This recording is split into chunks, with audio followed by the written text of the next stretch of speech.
করতে পারে নাই। 14, 18, 24-এর নির্বাচন তার প্রমাণ। আপনারাও যদি তামসা শুরু করেন তাহলে ভাইরাস যখন বসবে আপনাদের ঘাড়ে তখন কিন্তু উপসর্গ সমানই দেখা দিবে। এখন যারা আপনাদেরকে তালে তালে হাওয়া দিচ্ছে আলবত আলবত আলবত, খুব ভালো, যা করছেন চমৎকার।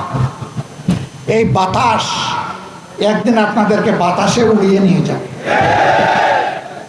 আমরা চাই না, কারণ আপনারা মুসলিম ছিলেন।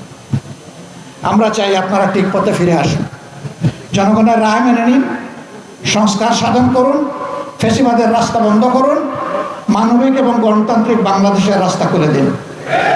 যদি খুলে দেন, আমরা বিরোধী দল হিসাবে আপনাদেরকে সর্বাত্মক সহযোগিতা করব। আর এখন যে পথে হাঁটছেন, যে পথে আপা হেঁটেছিল, সেই পথে আপনারা হাঁটতেছেন। আপা যাওয়ার আগে বলতে আমি পালাই না, অমুকের মেয়ে পালায় না। কি হয়েছে? এখন পালাইছে। বাচ্চারা স্লোগান দিয়েছিল পালাইছে রে পালাইছে, তাই না? এই পথে যারাই হাঁটবেন তাদেরকে পালাতে হবে। এই পথ পালানোর পথ।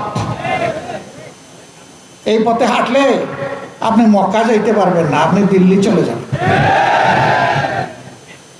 এই পথের শেষ ঠিকানা দিল্লি।